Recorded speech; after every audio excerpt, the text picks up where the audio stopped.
Et bonjour à toutes et à tous. Alors nous allons continuer ce feuilleton extraordinaire là de qu'est-ce qui se déroule, qu'est-ce qui se passe en ce moment en Grèce, et on va essayer de faire une analyse. Vous allez voir, un petit peu originale, mais bon, en réalité, si on comprend bien, si on synthétise et si on regarde vraiment tous les enjeux, c'est ça qui est en train de se passer. Alors bon, déjà au départ, on a le document là de notre ami Yanis Varoufakis, qui nous raconte comment ça se passe vraiment pendant les négociations. Pendant les négociations, il nous raconte que, en tout cas à l'Eurogroupe, quand tous les ministres des Finances des pays européens qui sont sous l'euro se réunissent, l'Eurogroupe, eh ben, c'est la force, c'est le chantage, c'est la menace, c'est la contrainte. Ça rigole pas. Il a entendu des phrases du genre, le mec il te regarde droit dans les yeux, il te dit: oui, vous avez raison, mais on va vous écraser quand même. Voilà, des phrases comme ça. Alors, il a essayé de leur faire passer des arguments économiques, parce que bon, c'est un économiste, Varoufakis. Il connaît les flux, les masses monétaires, il sait comment faire pour réinjecter de la monnaie dans une économie, pour faire une relance économique, pour vraiment, si on veut de la croissance, avoir de la croissance. Et il prépare ses arguments économiques, mathématiques, ses démonstrations et tout. Il présente ça aux 18 autres ministres des Finances. Et quelle réponse il a? Rien. Rien. Des regards vides. C'est ce qu'il nous raconte. C'est comme, dit-il, si je leur avais chanté l'hymne suédois. Aucune réaction. Pourquoi? C'est quand même bizarre. Il a eu une phrase, je sais plus, je crois que c'est Wolfgang Schäuble qui lui a dit ça. Écoutez, bon, votre référendum c'est bien joli, mais on peut pas se permettre de tout changer à chaque fois qu'il y a une élection ou un référendum. Et là, Varoufakis s'est levé en disant: ah bon, bah écoutez, à ce moment-là, on ferait peut-être carrément bien de supprimer les référendums et les élections dans tous les pays qui sont endettés. Pas de réponse. Le silence. Il y a autre chose derrière. Et puis une autre phrase du genre: écoutez, c'est un cheval, vous montez dessus ou il est mort. Voilà, c'est du chantage, c'est de la menace en permanence. Pourquoi? Parce qu'il y a du pouvoir, il y a un pouvoir énorme derrière. Alors, est-ce qu'on peut s'allier avec quelqu'un quand on est dans une situation de domination, quand on est dominé à ce point-là? Ben oui, il y a des alliés en Europe, il y a Podemos en Espagne, il y a des partis dans la plupart des pays qui ont compris le problème. Varoufakis nous dit quelque chose de très intéressant. Bon, faut savoir quand même que dans la plupart des pays européens, en particulier ceux qui font partie de l'euro, ce sont des gouvernements de droite qui sont au pouvoir. Hein. Il y a très peu de pays qui ont des gouvernements de gauche. Donc les partis de gauche, quand on leur demande des conseils ou quand ils prennent, eux, publiquement position dans leur pays pour le peuple grec, pour Tsipras et Varoufakis, qu'est-ce qui se passe le lendemain aux négociations? Le ministre des Finances de ce pays-là, il fait la gueule, il est plus d'accord, il veut plus rien. C'est curieux quand même, c'est bizarre, il est au courant. Et puis alors bon, le plus énorme, à un moment donné, vous vous souvenez, les ministres des Finances de l'Eurogroupe se sont réunis, mais au lieu d'être tous ensemble, ils ont exclu Varoufakis. Ils se sont réunis seulement à 18. Alors Varoufakis a dit: mais qu'est-ce que c'est que ce bins? Sur quel fondement légal vous prenez cette décision-là de m'exclure sans me consulter? Ça a fait la pagaille dans le truc. Les avocats se sont appelés pendant 10 minutes, les négociations, la réunion a été interrompue. Résultat des courses, on est venu lui dire: écoutez, vous savez, l'Eurogroupe, il a aucune existence légale. Il n'existe pas officiellement sur la carte des négociations, il n'y a pas d'Eurogroupe, il n'y a pas de réunion officielle des 19 ministres des Finances de la zone euro. Non. Donc vous voyez, toutes les décisions qu'on prend, bah, on s'en fout, il n'y a pas de statut légal. Hein. Donc voilà, on vous met dehors, c'est normal, c'est comme ça. On a décidé. Mais attendez, c'est la réunion de tous les ministres des Finances de l'Europe qui prend des décisions du genre: on va obliger un pays à prélever plus d'impôts sur sa population de manière à pouvoir payer les intérêts d'une dette qui au départ n'existait pas et qui est détenue maintenant par des créanciers, prendre des décisions qui vont mettre des gens à la rue, qui vont déclencher des morts, et cet organisme-là n'a pas d'existence légale, n'est tenu à rendre compte à personne, et les discussions qui sont tenues dans les réunions n'ont jamais de compte rendu. On ne sait pas ce qui s'est dit. Mais attendez, mais c'est ça l'Eurogroupe. C'est ça qui se passe. Qui s'oppose à ça? Personne. Varoufakis nous dit Michel Sapin, il ouvre un tout petit peu par moment, et puis dès que Wolfgang Schauble, le patron, le chef d'orchestre, redonne la note et redonne le rythme, il n'y a plus personne. Alors écoutez, c'est grave, c'est grave, c'est ça qui se passe.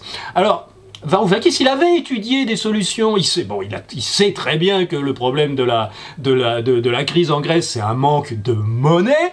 Pour avoir plus de monnaie dans son économie, il faut l'emprunter, et donc il faut endetter encore plus sa population qui ne peut pas déjà assurer le service de la dette existante.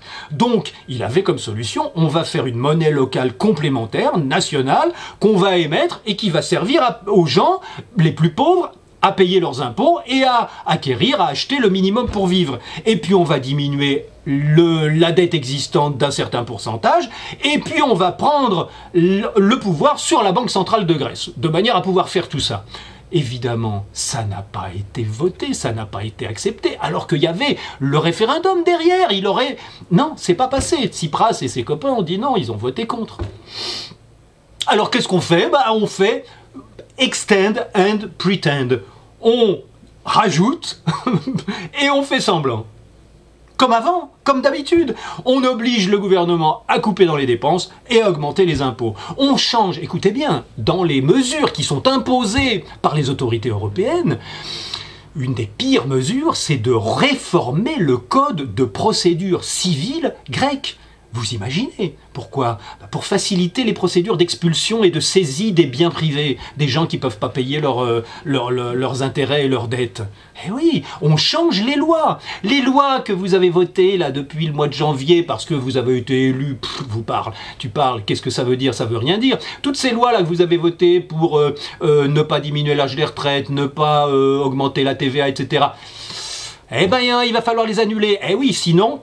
on vous ferme le robinet, et comme vos banques sont fermées, c'est un petit peu embêtant pour vous, voyez.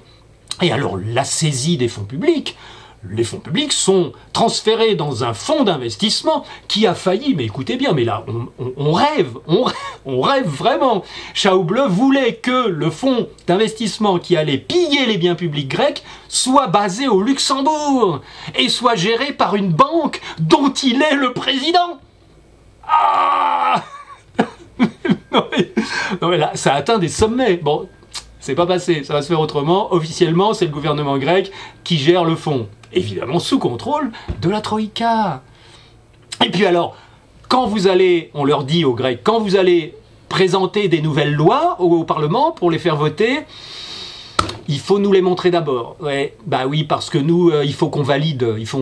Hein. Si c'est des lois sur les impôts, si c'est des lois sur les retraites, enfin sur tout ce qu'on vous oblige à faire, ouais, vous ne pourrez pas avoir le droit de les voter si on ne les a pas validés avant. Eh oui. Et donc, pourquoi est-ce que les Grecs obéissent à ça? Parce qu'ils ont besoin de la monnaie que seule la Banque centrale peut leur fournir. Parce qu'ils ne peuvent plus s'endetter pour avoir plus de monnaie. C'est pas possible. Et donc pourquoi est-ce qu'il y a un tel refus d'écouter les arguments les plus logiques, les plus mathématiques, les plus économiques? Eh bien parce que il y a bien d'autres choses beaucoup plus importantes derrière tout ça.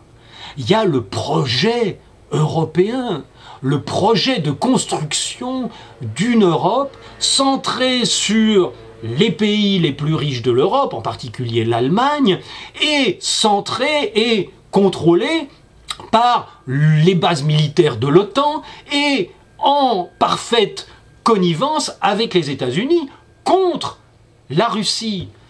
Il y a trois projets qui se mélangent. Le projet franco-allemand qui a été mis en place en 1948 pour l'Europe de la paix, l'Europe des peuples, mettre les ressources en commun, etc., que nous pouvons nous soutenir, le projet allemand de faire un Reich allemand qui domine l'Europe et qui puisse contrôler tout un nouvel empire européen.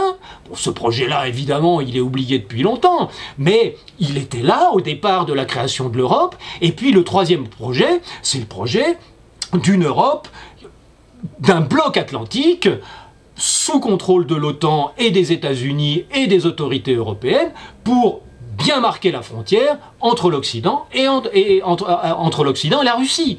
Voilà, donc ces trois projets-là, ils ont des enjeux, ils ont des visions à très long terme d'un gouvernement global dirigé par ces mêmes entités. Et donc, ces intérêts-là, ces enjeux-là, par rapport au massacre d'une population, il faut être pragmatique, les amis. Ça n'a rien à voir. On ne peut pas écouter les petits détails de votre démocratie locale alors qu'on a un projet mondial grandiose. Voilà. Mais c'est pas dit, c'est jamais dit, c'est jamais dit. Mais cette puissance-là, elle est derrière. Alors, la vérité, elle est là. La vérité, c'est que nous avons une arme de destruction massive, qui est la création monétaire par l'endettement généralisé de tout ce qui bouge. Avec ça, on est sûr que dès que les gens vont pas pouvoir payer, on va pouvoir les coloniser et leur prendre leurs biens privés et leurs biens publics. Ça, c'est la première arme. Bon. Et la deuxième arme, c'est de revendre, de refiler tout de suite cette dette, ces titres de dette qui ont été créés à partir de rien, sans travail, sans la moindre imposition, de les refiler à des vrais épargnants tout de suite. C'est-à-dire qu'il y a des gens qui ont économisé de l'argent, en Allemagne, en France, dans tous les pays. Ces gens-là, ils aimeraient bien avoir des intérêts sur leurs économies, sur leur épargne. Et donc, la dette qui a été émise à partir de rien, elle passe sur les comptes de ces gens-là qui deviennent, eux, de vrais créanciers. Parce que eux, ils ont vraiment payé quelque chose pour avoir quelque chose. Contrairement à l'émission initiale de la dette, dont on ne parle jamais, sauf par certains économistes. Et donc, cette armée de créanciers, de vrais épargnants, qui ont vraiment prêté leur épargne pour avoir des intérêts, c'est l'armée de base, c'est les soldats qui sont derrière les leaders qui n'ont rien fait. Cette armée de créanciers, c'est cette armée-là qu'on utilise et qu'on met en avant. Et donc, peu importe s'il y a des victimes, peu importe s'il y a des morts, puisque l'enjeu, il est de conquérir, il est de faire perdre la souveraineté locale. Là, on le voit bien, là, ils peuvent plus faire leur loi, ils ont plus de monnaie, et on rénove leur justice. Donc là, il n'y a pas de problème. Et donc, ça crée exactement les mêmes conséquences qu'une guerre réelle. Il y a des gens, localement, dans le pays conquis, qui restent au pouvoir, et qui exécutent les ordres des conquérants. Il y a des résistants qui essayent, comme des fourmis, de dire vraiment ce qui se passe et de mettre en place des systèmes parallèles les plus cachés possibles. Et puis, on a un phénomène de conquête, une véritable conquête. Les terrains privés grecs, ils sont saisis et ils vont garantir et payer la dette qui a été émise au départ à partir de rien. Les biens publics, ils vont servir à rembourser une dette qui a été émise au départ à partir de rien sans travailler. Il y a un changement de propriétaire. Et ça, c'est le but de la guerre. Le but d'une guerre, c'est de prendre les ressources du pays conquis. Le but d'une guerre, c'est de prendre le travail de la population des pays conquis en prenant le contrôle de la base fiscale. C'est exactement ce qui est en train de se passer. Et donc, nous sommes face à des conquérants et à un pays conquis. Voilà, c'est ça. C'est ça qui est en train de se passer. Et c'est ça qui nous attend tous autant qu'on est. Donc réveillons-nous, réveillons-nous. Faites passer, partagez, commentez. Salut les amis, ciao ciao.